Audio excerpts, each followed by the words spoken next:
சத்குரு வாசுதேவ் அப்படிங்கிற புனைப்பெயரில் உலகம் வந்துட்டுருக்கு இந்த சாமியாரை பற்றி இந்த பதிவில் பார்ப்போம். நாம் ஏன் சாமியாரை பற்றிலாம் பேசணுன்னு நீங்கள் கேட்கலாம்.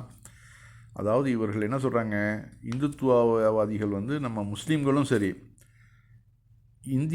இந்தியாவில் இருக்கக்கூடிய இந்த வாழ்வியலை நீங்கள் ஏற்றுக்கணும்.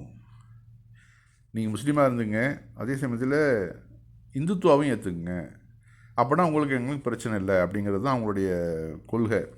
அதனால் அது எப்படிப்பட்டதுன்னு நம்ம விளக்கி சொல்ல வேண்டியது நம்மளுடைய கடமை. இப்போ சின்ன வயசில் சத்குரு தேவ் தான் நீங்கள் ஃபோட்டோவில் பார்க்குறது. கிட்டு என்கிற கிருஷ்ணமூர்த்தி பிறகு திரிந்து சத்குரு ஜக்கி வாசுதேவ் ஆகிவிட்டார்.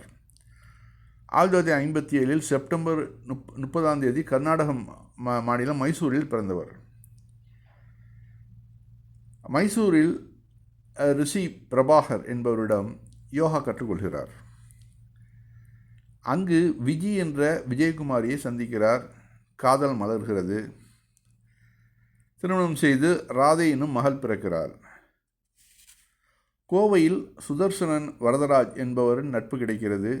சுதர்சன் தன் மனைவி பாரதியை முன்னாள் ஆந்திர எம்பி ஒருவரின் மகள் யோகா வகுப்புக்கு அனுப்பி வைக்கிறார். பாரதி மேல் யோகிக்கு ஆசை ஏற்படுகிறது. இதனால் வீட்டில் பிரச்சனை. சில நாட்களிலேயே தன்னுடைய ஆசிரமத்தில் விஜி என்ற தனது மனைவி தற்கொலை செய்து கொண்டதாக கூறுகிறார்.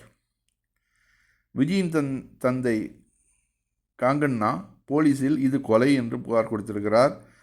வழக்கு இன்று நிலுவையில் இருக்கிறது. அதாவது முதல் கொலையாக இங்கே ஆரம்பமாகுதுங்க. அது கொலையா தற்கொலையா அது விசாரணையில் தெரிய போகுது. இருந்தாலும் நம்ம சொல்கிறோம், அந்த அவருடைய புகாரை வச்சு, அவருடைய தந்தையாருடைய புகாரை வச்சு. பின்னர் பாரதி தனது கணவர் வரதராஜை விவாகரத்து செய்துவிட்டு ஜக்கி வாசுதேவுடன் நிரந்தரமாக தங்கி விடுகிறார். பாருங்கள், இதான் உண்டகத்துக்கு ரெண்டாகம் பண்ணுறதுங்கிறது. அதாவது அவர் அனுப்புனது எதுக்கு? யோகா கற்றுக்கிறதுக்காக. ஆனால் அந்த பொண்ணையை விவாகரத்து பண்ண வச்சு இவர் மனைவி ஆக்கிக்கிறாரு. அதாவது 40 ஆண்டுகளுக்கு முன்பு கோயம்புத்தூரில் புருபான் ரோடு மேம்பாலத்துக்கு கீழ் கஞ்சா வியாபாரம் செய்து வந்தவர் தான் இந்த வாசுதேவ். கஞ்சா வியாபாரத்தில் பிரபல ரவுடி ரிச்சர்ட் இவர்களுக்கு உதவியாக இருந்த ஒரு பெண் திடீரென காணாமல் போகிறார். அந்த கஞ்சா வியாபாரத்தில் ஒரு பெண் இருந்துகிட்டு இருக்கிறாங்க. பிரபல ரவுடி ரிச்சர்டும் இவரோட சேர்ந்து செய்கிறாரு. அந்த பெண் என்ன ஆனாலும் இது வரைக்கும் தெரியல. சில நாட்களில் இந்த ரவுடி ரிச்சர்டும் கொல்லப்படுகிறார். எப்படி வரிசையாக வருது பாருங்கள். ஆனாலும் இதெல்லாம் கோர்ட்டு கேஸுன்னா போகாது. எடுத்து நம்மளும் பேச மாட்டோம். ஊடகங்களை வாயை மூடி மௌனமாக இருக்கும். சீமான் முதற்கொண்டு மற்றவர்களும் இதை வாயை திறக்க மாட்டேங்கிறேன்.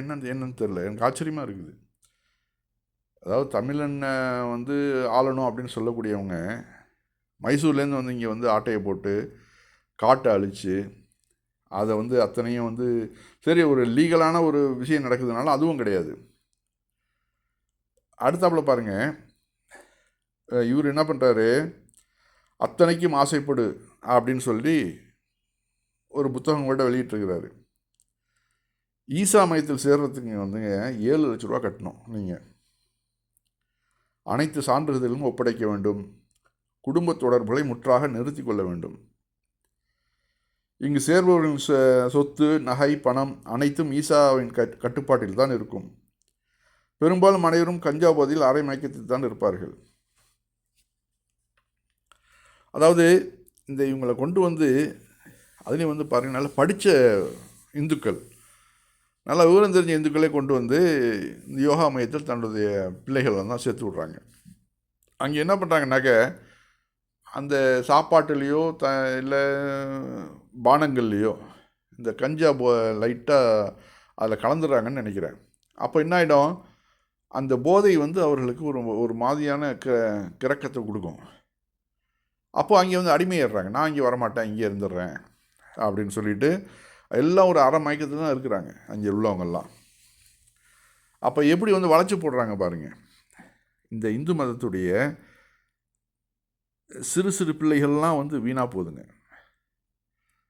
10 வயசு 5 வயசு யோகா கற்றுக்கிறேன்னு சொல்லிட்டு அனுப்பிச்சி விட்டு அதுக்கு எத்தனையோ மையங்கள் இருக்குது. நீங்களே உங்கள் வீட்டிலேயே வச்சு கற்றுக் கொடுக்கலாம்.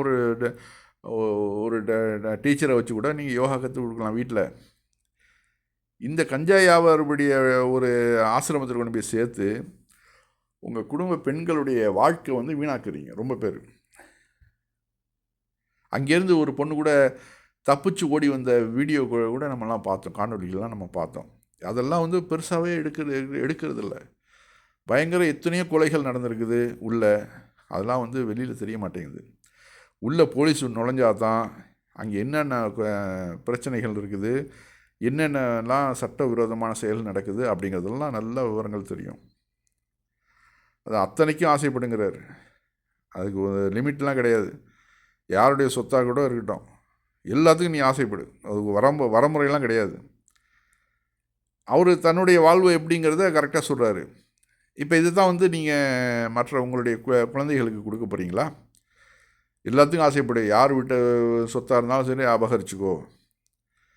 அதனால தான் வந்து வக்பு சொத்துகள்லாம் வந்து அபகரிக்க மோடி இதெல்லாம் பிளான் பண்ணுறாங்கன்னு நினைக்கிறேன். இந்துத்துவவாதிகள்லாம் நிறைய சொத்து இருக்குது வக்பு சொத்து, அதை ஆட்டையை போடலாம் அப்படிங்கிறதுக்காக தான் இப்போ வக்பு திருத்த சட்ட மசோதாலாம் ரொம்ப மும்முரமாக ஓடிட்டுருக்குது. அது ஒரு வகையில் இருக்கட்டுங்களா. இப்போ இவர் வந்து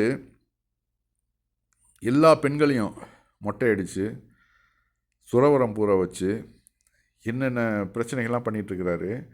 அந்த குடும்ப பெண்கள்லாம் வந்து தங்களுடைய இளமையை போக்கி துறவரம் மேற்கொண்டு அங்கே வந்து தங்குறாங்க.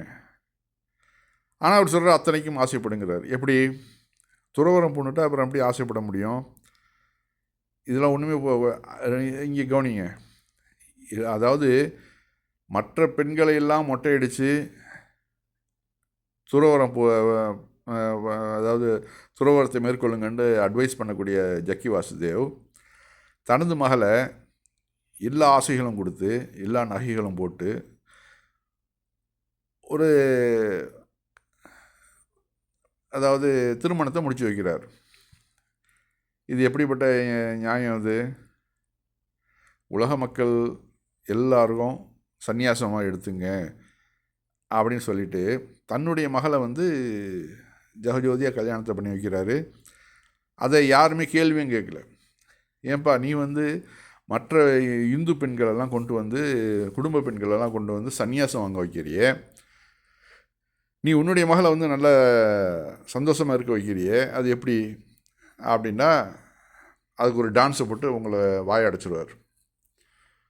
அதனால் வந்து நம்ம இந்த மாதிரியான ஏமாற்று பெறுகள்கிட்ட ரொம்ப ரொம்ப கவனமாக இருக்கணும்.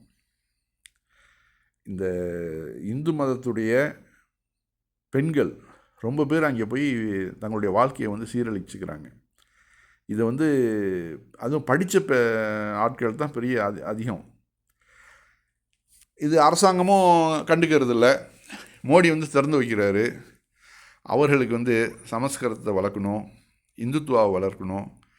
அதற்கு யார் கிடைச்சாலும் அவங்க வந்து கூப்பிட்டுக்குவாங்க. இப்போ அண்ணாமலை வந்து இருக்கிற தமிழகத்தில் இருக்கிற அத்தனை ரவுடிகளையும் வந்து பிஜேபியில் சேர்த்தாரா இல்லையா? காரணம் என்ன? அவர்களுக்கு சமஸ்கிருதமும் சனாதனமும் வளரணும். அதற்காக யார் வேண்டாலும் அவங்க வந்து கூப்பிட்டுக்குவாங்க. அதுதான் இப்போ நடக்குது. ஜக்கி வாசுதேவன்ற கஞ்சா வியாபாரி இன்று பல பெண்களுடைய வாழ்க்கையை வந்து வீணாக்கிட்டு இருக்கிறார். இந்து பெண்களுடைய வாழ்க்கையை யோகாங்கிற பேரில். அந்த குடும்பத்து ஆட்கள் ரொம்ப கவனமாக இருக்கணும்.